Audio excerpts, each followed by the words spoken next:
समझाने की कोशिश की है कि जब एंगल थीटा है तो परपेंडिकुलर ये है, और जब 90 माइनस थीटा है तो ये है। यानी थीटा से जब 90 माइनस थीटा होता है तो परपेंडिकुलर और बेस आपस में इंटरचेंज हो जाते हैं, और जब ये इंटरचेंज हो जाते हैं तो हम कहते हैं कि 90 270 वाला बदलता है, 0 180 360 नहीं बदलता है। और बदलता है तो कैसे, पी और बी जब आपस में इंटरचेंज होंगे तो साइन कॉस में, टेन कॉट में, सेक कोसेक में बदलेगा, जैसे वो बदल गई। ये बेसिक बेसिक से सवाल हैं जो पेपर में आए हैं, ये बस मैंने दिखाने के लिए, आपको करना नहीं है, आपका डर खत्म करने के लिए कि ऐसे ही सवाल आ रहे हैं, कुछ नया नहीं है। 0 30 45 60 90 की वैल्यू एकदम रट के जाना, कुछ भी। जैसे 570 है तो आपको पता है कि 360 के बाद रिपीटेशन होती है, तो जब भी ऐसा सवाल आए 360 तो झट से घटा दो, झट से घटा दो। तो आपने झट से घटाया 360 तो बचेगा कितना, 10 210। अब 210 को लिख दो यार, 180 प्लस 30 रिक्वायरमेंट में तो पॉजिटिव होगा, 10 30 होगा यानी 1/√3 होगा। ठीक है, ये जैसे 2024 में है।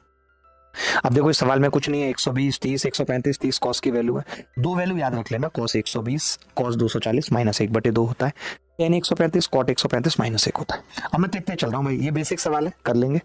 0 से 90 तक साइन बढ़ता है, 0 से 90 तक कॉस घटता है, 0 से 90 तक टेन भी बढ़ता है। 0 से 90 तक देखो साइन लिखा हुआ है, 0 से 1 हो जाता है, कॉस 1 से 0। तो अल्फा अगर बढ़ा है बीटा से, एंगल बढ़ रहा है तो साइन का मान बढ़ता है जबकि कॉस का मान घटता है। लेकिन 0 से 45 की बात करें तो कॉस बड़ा होता है, और 45 से 90 की बात करें तो कॉस छोटा होता है, साइन बड़ा होता है। 45 पे दोनों बराबर हो जाते हैं। ये भी कंसेप्चुअल बातें आपको पता होनी चाहिए। जिस पे मुझे सवाल आने की उम्मीद है वो ये है, इस पे सवाल आ सकता है कि tan A tan B अगर 1 है तो A प्लस बी 90 होता है। tan A tan B tan A बराबर, यहाँ कॉट भी लिख लेना, कॉट भी, और यहाँ साइन A बराबर कॉस B, एक ही बात है।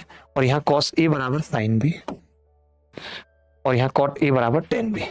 ठीक है, तो अगर ये है इसका मतलब A प्लस बी 90 होता है। ये रटना है, इस पे सवाल आएगा ही आएगा। उल्टा भी रख सकते हो कि A प्लस बी 90 है तो tan A tan B 1 होगा, या फिर tan A बराबर कॉट B होगा, या साइन A बराबर कॉस B होगा, या कॉस A बराबर साइन B होगा, या कॉट A बराबर tan B होगा। ये करेक्ट कर लेना। ठीक है, tan theta tan 90 minus theta 1 है, sine theta sec 90 minus theta 1 है, cos theta cosec 90 minus theta 1 है। सवाल देखो डायरेक्ट आते हैं इस पे कि 5 85 1 25 65 1 10 45 1 1 उत्तर आ गया।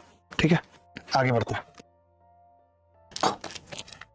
सीपीयू 2024 में इस पे सवाल आया, सीएचएसएल 2024 में सवाल आया, सिलेक्शन फेज में सवाल आया, यानी सवाल आएगा ही आएगा।